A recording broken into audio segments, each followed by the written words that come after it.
I think this is a message for all of us. We don't get to choose what happens, only how we respond to it and how we're going to let God, how we're going to cooperate with God to overcome the difficulties and challenges that exist in our world.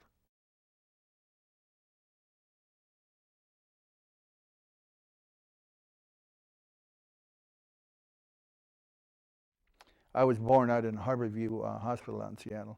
And then my dad was discharged from the Navy, so they came back to Helena. So I grew up here. You know, one of the things, I grew up, we lived on West Main. It's like the south end of town at the Unionville Grizzly Gulch Fork there. And I grew up there, and we used to go and hike around in the hills, and there were all kinds of abandoned mine shafts. And you're not supposed to go in there, but we sneak around in there. Oh, it was just an adventure. And I really enjoyed that when I was a young man. And we used to get in trouble. We had apple trees in our yard. And we'd sit up on the roof of our house. When the tour train would come by, we'd throw apples at the people on the tour train. They didn't like that so much. A little. You know, when you're a kid, it's funny what you think. Right. But I attended Central School. We lived up on the south end of Helena by the Unionville Grizzly Gulch cutoff. And I looked at the kids and thought, man, that building is so big. It's got to be shorter to cut through the middle than to walk around it. So I'd walk through there, and there's this grumpy old guy, and he'd always see me, and he'd start chasing me, you damn kids. And he'd come running after us, you know, like, it was like a game, you know, we'd run off. And I did it, you know, I don't know, probably about, 8, 10 times during my life. And sometimes you come up and you open the door, and he'd be standing there with his arms folded across the chest, and you'd say, out. He wouldn't let us in there. Sometimes you get in there and he'd chase you. Other times he'd be busy talking to people, and he'd just kind of shake his head at us. And then I guess I kind of outgrew that. I enjoyed high school in 1981. And my first year of college, I attended Western Montana down in Dillon. You know, it was Western then. I guess it's University of Dillon or something. But I didn't care for it. So I transferred back to Carroll, and I went back to Helena, and I went to Carroll. And I played football there for 2 years under Coach Bob Vitrino. And I also boxed each of the years I was there. I really enjoyed the boxing, like I told you. The individual sport seemed to fit my personality a little better than the team sport did. I was kind of a little rambunctious back in the day. But it was a curious experience for me because I wasn't Catholic. And Carroll, as you know, is a Catholic school.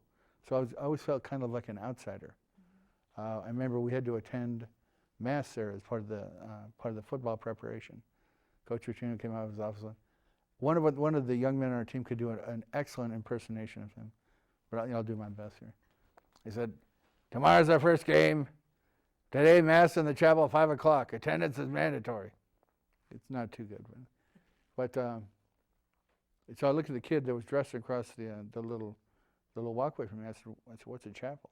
I didn't even know what it was. And he's like, yeah, he walked off. And one of the other guys took me up there and showed me. And we're sitting in there for Mass, and it was the old chapel in St. Charles Borromeo Hall. And the windows, there were like stained glass windows about 8 feet up along each of the long walls of this chapel. It was rectangular in shape. And I had no idea what was going on. I looked at the window on this wall, and there was a man who had wings with a flaming sword who was going to get another man who was laying at his feet who had horns and a tail. I'm like, okay. I didn't know who it was. And then there was another man on this side, a great big guy, had a little boy tied to a rock, and he was going to get him with a knife. And it was a story of Abraham and Isaac. I had no idea at the time. I'm just like, oh, what's going on here? And then a man dressed like Johnny Cash came in. Everybody stood up and sat down. And I had no idea what was going on. Right. Yeah, I had no idea. That was my first Mass. I was not Catholic, and I had no understanding, no education. They had us take a couple of religion classes there when we attended the school. And I used to argue with the teachers all the time. One of the history professors was Father Jeremiah Sullivan. And I just really enjoyed this man's class. He was so well educated and very knowledgeable. And he would teach us like history of the civilization or Italian history or all these different kinds of history. And I kept interrupting his class and asking very ignorant questions that didn't even relate. But I didn't have the background that a lot of the people there had. And he would say, Mr. Long, one day he tells me after class, he said, do you enjoy boxing? And I said, no.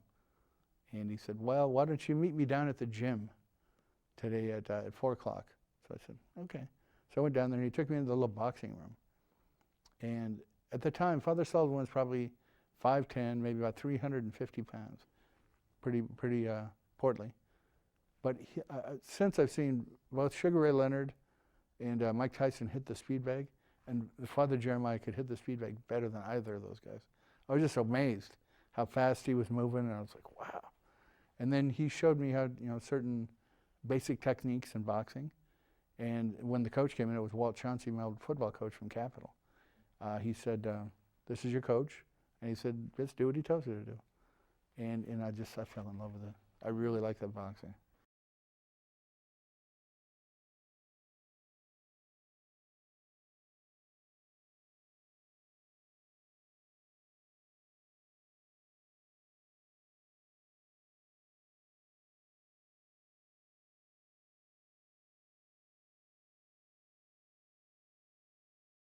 My goal after graduating from Carroll was to get into professional boxing.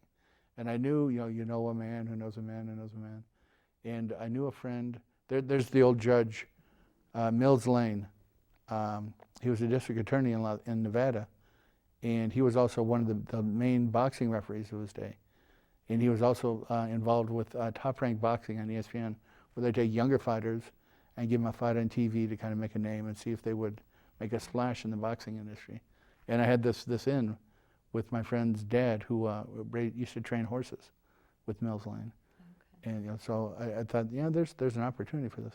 But I had some dental work done on my jaw, and all my teeth are false. They had to remove a large portion of my upper jaw and put in a bridge. And I tried to fight one more time again after that. It just wasn't the same. Yeah, so I had to give that up. And I moped around the house for, I don't know, probably 6 months. I was working, but I just kind of, I didn't really have anything. I had a degree in English literature and writing, and I didn't really know what to do with it. And my mom came to me one day and she said, you always liked movies. I said, yeah, I like movies. She said, why don't you go to LA and get in the movie business? I thought, well, that's a good idea. I didn't really have too much other. I had a friend that had just moved down to Los Angeles, so we did that. I went down there and to get in the movie business, and I did a couple of commercials. I was an extra in a bunch of movies. You always see me like walk around the back row. You work long hours and the money is just terrible. I was in a CBS movie of the week though, and I got typecast pretty early as a bad guy, like a hitman, that kind of thing. And I was the head of the neo-Nazi skinhead gang in Los Angeles. Yeah.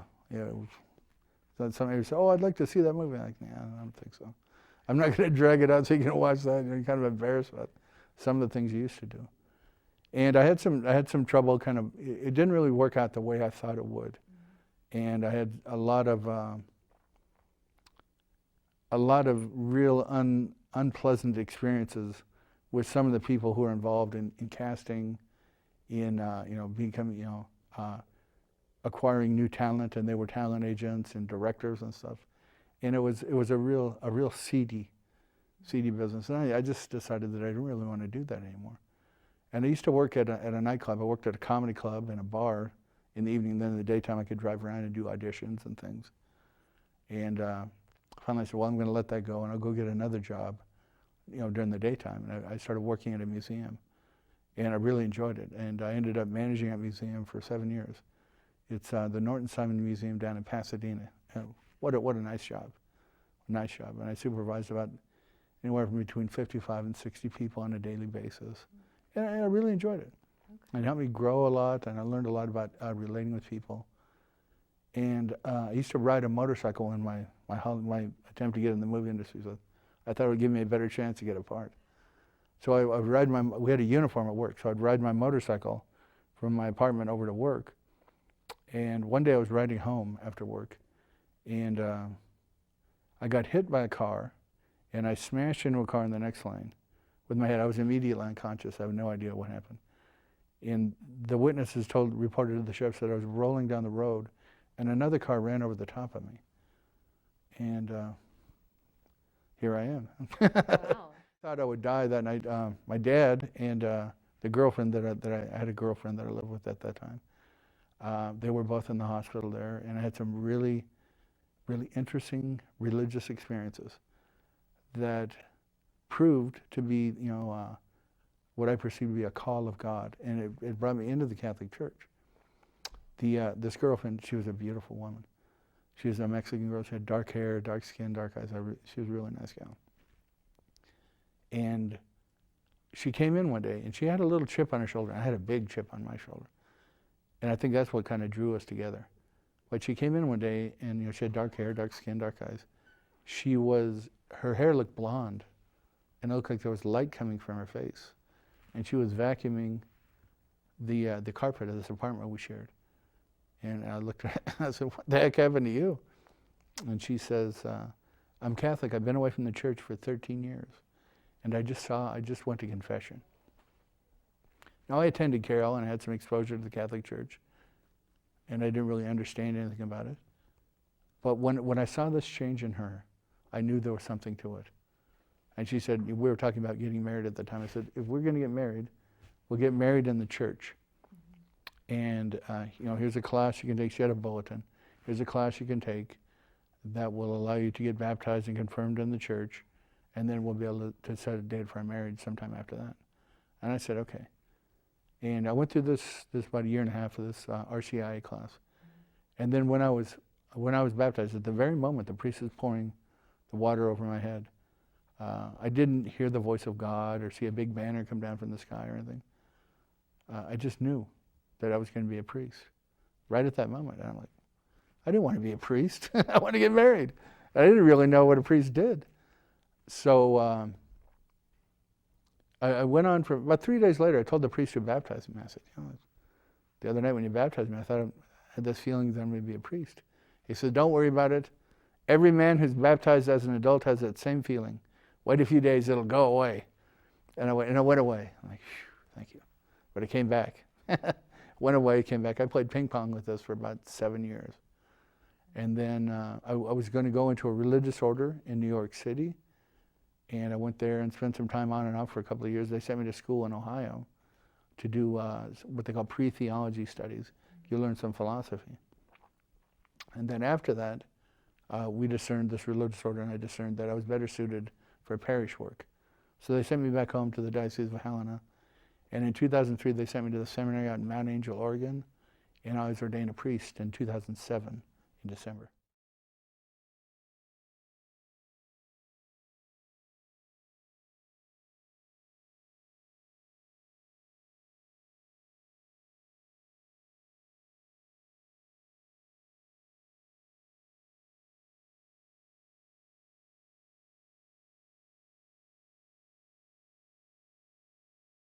It's funny because I lived a very fast life.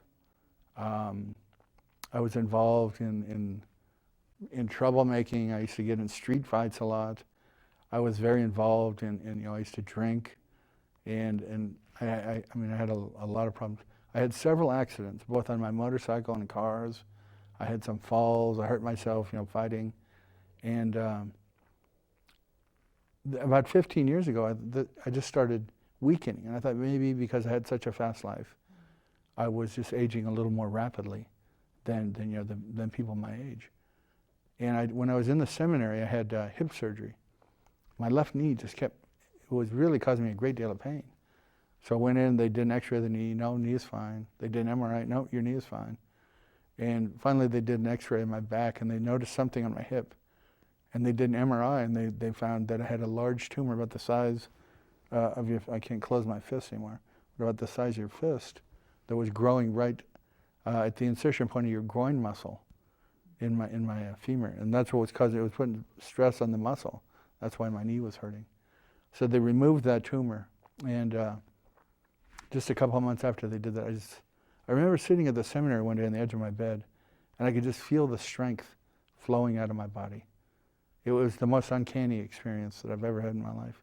It's like a ball rolling across the table, and then when it gets to the edge, it just drops. That's what my strength is. And I was diagnosed very soon after with a disease called inclusion body myositis. That's what I have.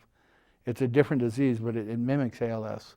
So the progression looks very similar to somebody who suffers with Lou Gehrig's disease. And there's no cure for this one either. It will claim my life. But it's a very curious experience because through the difficulties and the struggles that I've been through, the problems that have arisen from this, and the people, especially my dad, who have come to my side to support me and aid me, and assist me through this life since I've been diagnosed with this, it's probably the best thing that's ever happened to me. It's a profound experience, suffering. And every person in the planet suffers. And the more you try and deny it and move it, the more you suffer. It is a truly profound mystery. And what I've noticed in my life, the good things that are coming from this, it's helped me overcome some of my prideful ways, which was a big cross for me for many years. It's taught me a little humility. It's taught me dignity and respect for others, especially for those who share the condition that I'm in. I live in a nursing home now. I live at the Big Sky Care Center, just south of St. Peter's. And I've entered. When I became Catholic, I used to go and volunteer at a convalescent home every week. And sometimes you go into this place and it was like entering the first circle of Dante's hell. It would smell of feces and urine and people are screaming, and you wonder, why you go there. But when you left, every time you left, you felt a little better about being able to participate in assisting others with their suffering, in helping them struggle with their burdens through life. It's a powerful, powerful reality. For myself, I've been very healthy and active my entire life up until about 5 years ago. And at my ordination, I said, I sit before you a broken man. My disease is disabling, and it will continue to progress. And barring a miracle of Christ, it will claim my life. But like I said, the struggles of this disease help me and help others to learn the way that we should have been living all along. And sometimes people like me, there's an extreme example, we need things like this to be able to make those changes and decisions in our life that are going to help us to become better people, to become the people that God has created us to be when He sent us to this planet. There's a really interesting movie. It's called Gladiator. Did you ever see this movie? Yeah. And there was one line in there I really enjoyed. There was the man played by Oliver Reed, who's now deceased. And he was the owner and trainer of the gladiators. His name was Proximo in the movie. And he was giving these gladiators a little pep talk before they went out into the arena to fight. And he said, ultimately, we're all dead men. He said, sadly, we cannot choose how, but we can choose how we face that end in order that we're remembered as men. And I think this is a message for all of us. We don't get to choose what happens, only how we respond to it and how we're going to let God, how we're going to cooperate with God to overcome the difficulties and challenges that exist in our world. I mean, ultimately, I think there's a distinction to be made. There is a type of euthanasia. It comes from the Greek for a good or a happy death. And sometimes this process is engaged with other people making the decisions to terminate another person's life, and they directly intend that. That can never be justified. That's always in violation of God's law and is an objectionable moral practice for us to enter into. There are other people who are aware of their sufferings while they're going through them. And there might be a treatment that is highly experimental, and the outcome is unknown, and they're uncertain, but they have a terminal disease, as you say, as I do. And they may choose to forego this treatment and just spend the last days of their life, kind of making peace with God. I saw another movie called Armageddon. I thought it was very funny. And there was a man in there named Bruce Willis. And he found out that his daughter had been chased around by one of the men who worked on his oil rig. And he said, you know what? He said, he went and got a shotgun and started chasing this guy, and he said, "Make your peace with God, AJ." I like that. And I think as we near our life, for all of us, that's the point of our life, the point of the suffering and the struggle, as our body begins to betray us and break down, as our mind starts to falter. That's an opportunity for us to make our peace with God, so that when we pass away from this world to the next, and we're all going to, every one of us, when we pass from this world to the next, it's going to be a passage that will open us to hope, to live in a place of light, of happiness and peace. And that's the end that I think every person wants for themselves, and probably every person wants for others. But sometimes we don't know how to engage that. There's a lot of confusion surrounding this issue of euthanasia. And many people will feel that it is a merciful thing to end someone's suffering. But at the same time, we realize that each of us, the doctors who are present, the doctors who might make this decision to terminate someone's life, and maybe even actively be involved in it, or a legislator who might pass legislation to actually do this, or come to a court decision where they can actually end someone's life. I think even they would realize that when they die, they want to pass from this life to the next in a happy and peaceful way that will allow them that access to eternal life. This is being lost. And the opportunity is not there for people who have their life terminated. Some against their will, and some with their own, some will ask for this to be done. But again, it's something that is repugnant to the law of God and to the respect and dignity that is due to our interrelations with humanity. It's a very problematic situation. And some of the lines of demarcation between doing what is right and doing what is wrong can be kind of shaded over at times, but we always have to fall on the side of life.